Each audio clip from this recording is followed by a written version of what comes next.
Yes, yeah, people, this is the Global Consciousness Show with Sperqo, the mysterious daddy. And today we are talking about history. And we are asking a simple question. Who is a historian?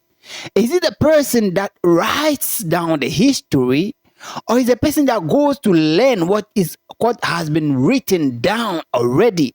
Between these two, who is the historian? We're asking this because, yeah, man, we see a lot of people moving on the streets, spreading their wings and say, yo, I'm a walking historian. I have the history of the world in my palm. I have the history of this and that in my palms. And I say, are you a historian? And also, I want to tell you that, yo, man, the black man or the African doesn't have a written down history. The African man has a verbal history that is transferred down to the offsprings verbally.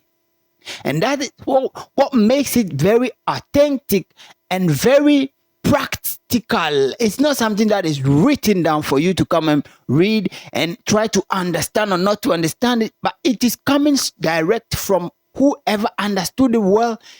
Tell you, if you don't understand something, you ask to tell you to understand your history or your story.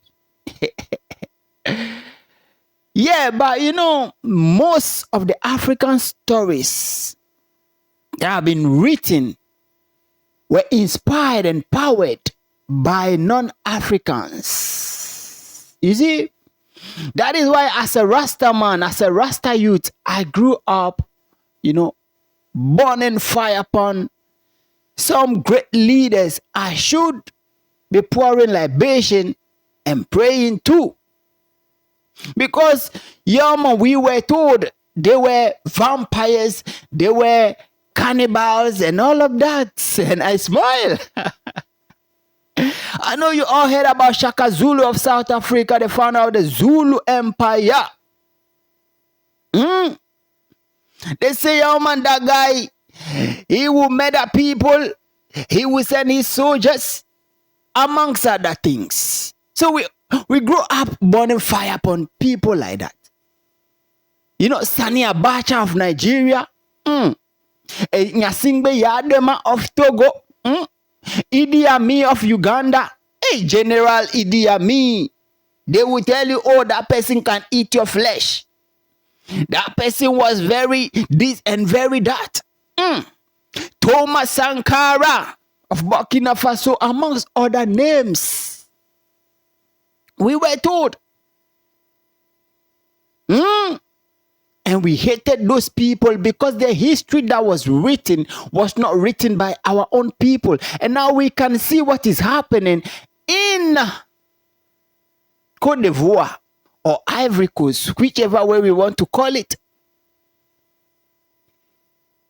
If not for internet and other things, we will just be there and we will be told that, oh, the Burkina Faso Ibrahim whatever is also a dictator. We have seen what happened to Muammar Gaddafi.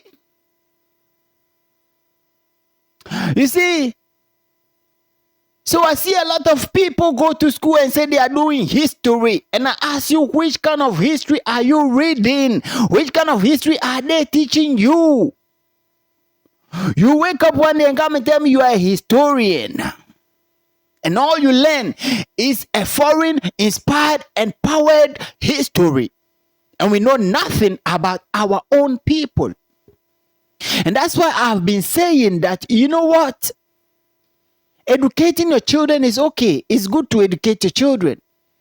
But what we need right now to do is to re-indoctrinate ourselves, our children, our youths, our people, into knowing who they really are, knowing their roots, knowing their values. Do we know the name of our grandfather? The date of birth of our grandfather? But you want to keep the date of birth of whoever, and say you are a historian, and to come and impress who? And we are losing our grounds. So then again, I ask, who is a historian? And we must wake up as people before they turn us into what we don't want to be turned into. You understand me? Rastafari blessings.